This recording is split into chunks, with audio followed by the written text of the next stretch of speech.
Yeah! Very happy, huh? Is that the, You're a very well-spoken young gentleman. Am I not happy? Does he ever look happy? I don't look unhappy. Hold on, let me see. You have to remember what the project you're working on. Look at that. That's It really it. is you in our shop. How about that? Thank you.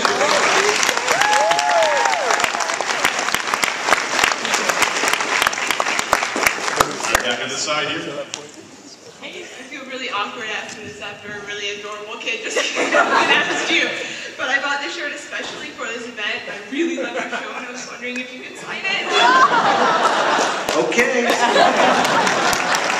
While you're doing this, let's get another question. Okay, I have 2 questions. My name's Tim Ritchie. Both of you, what was the worst injury you've had happen to you on the show? I guess I took 15 stitches in my hand from a bandsaw, which, you know, they were invented for cutting meat, so they do it really, really well. And, you know, oftentimes you get an injury, there's like minor injuries, you're like, oh, shoot, how bad is that? And this one was like, I went, boom, I need to go to the hospital. Just instantly knew, I could see bone and everything. And it was off camera too, which was the worst part, honestly. Jane? We don't like to talk about it. The broken nose. Oh yeah, we can talk about that one. There was this actually is kind of funny. It says a lot about our relationship.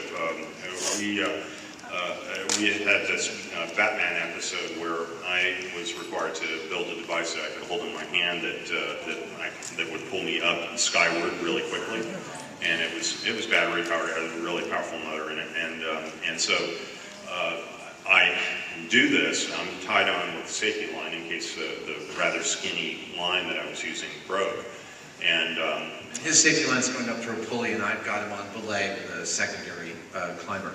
Yeah, and so I go all the way up, and the line actually skipped off of the drum that it was being wound around, and so it jammed, and I was unable to come back down again. And you know, I let Adam know what the thing was, or what the problem was, and he said, okay, well, I guess you better, you know, cut that line and we'll bring you back down. And I said, now, just let me say, if I'm up there and I'm Jamie, I would be going, okay, I've got to cut the line that I'm hanging from. Let me just check and make sure my rigging on my thing is going up through the, okay, that's good, and then follow it down and see that it's that good. Jamie doesn't do any of that stuff. He goes, okay, he pulls out his knife and goes, shoot! Yeah, and because I had to sort of do a one-arm chin-up to get up there to reach that with the knife, the mechanism that I had in my hand, which weighed about like 5 or 6 pounds, you know, was propelled rapidly towards my nose, and so. So we made him. We was like, don't give him a Band-Aid yet. We want to interview him on camera. Is there blood coming down? Oh, that hurt. Yeah, and I'm like, this happens once in a while. Somebody gets hurt, and it's this. Oh no, not again. You know, I got to wait for the cameras to get around, and they're looking at it this way, and you know, they want to have you complain about it or something. It's like, leave me alone. I just got hurt. My second question, even though you already had 2 questions, can you sign this book that I got for Christmas? Okay, yeah, come on. Okay, next question. Back on the other side here. Yeah, let's go for another question. This one's for Adam. I was wondering, you flew with the Blue Angels. Yes. Cool. And I flew with the Blue Angels. I was going to say, you didn't really look too well after it. What was it like? That was actually, you know, I've spewed a whole bunch of times on the show. And that was the only time when the throwing up did not actually detract in any way from the experience. I broke the sound barrier 7 times. I pulled 7.5 Gs 3 times. I blacked out twice. I actually stayed awake for the first 2 full G pulls. And they do this thing, you know, Blue Angels don't wear pressure suits. And a pressure suit is only meant to just keep blood in your brain. That's its only job, so it compresses your body and makes blood stay in your brain. The Blue Angels, if they have pressure suits, and they do this, the pressure suits do this with air. They fill their bladders that fill with air, depending on how many G's you're taking.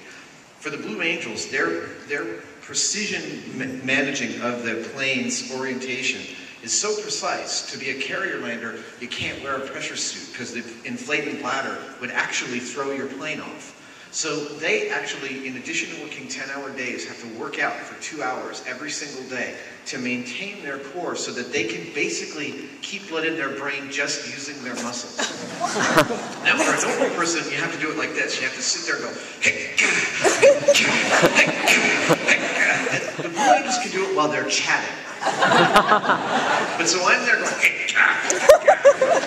and they notice actually on camera that as my face undergoes 7.5 G's, at which point I weigh 1,500 pounds. My face looks just like my father. And then I can see the blackout tunnel happening, and then I press really hard, I crunch really hard, and then the blackout goes away. It was absolutely amazing. Oh my God.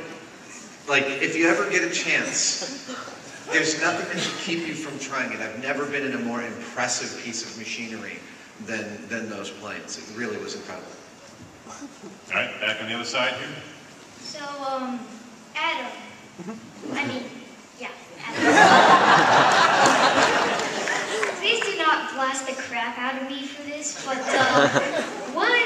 are you actually willing to stick your hand in a box of Yellow Jackets without shooting your mouth off? Shooting my mouth? Oh, you mean like by keeping quiet and not being upset about it? No, cussing. You know, cussing is so much fun. Just remember. Yeah. Cussing's only cool for adults to do. When kids do adult-like things, it's just creepy. It's like, you know, those pageant babies and that smoking kid. It's just, no one wants to see that. Like hearing your child tell a dirty joke. So, I have two 11-year-olds, so I'm starting to get that. Stick my hand into a... No, I'm not willing to. Next question. Our last one. You were just talking about your kids. I heard you do a stand-up with Chris Hardwick's podcast. Yes. Where you did a stand-up comedy. I'm wondering if you are still doing that, or... Yeah, actually, I have been, yes.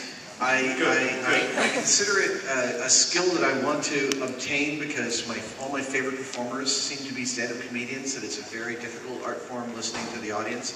I've been doing a set of performances with Will Wheaton and my friends Paul and Storm called Woodstock. We're doing a sort of an East Coast run. We're doing actually Texas, and then we're doing Boston,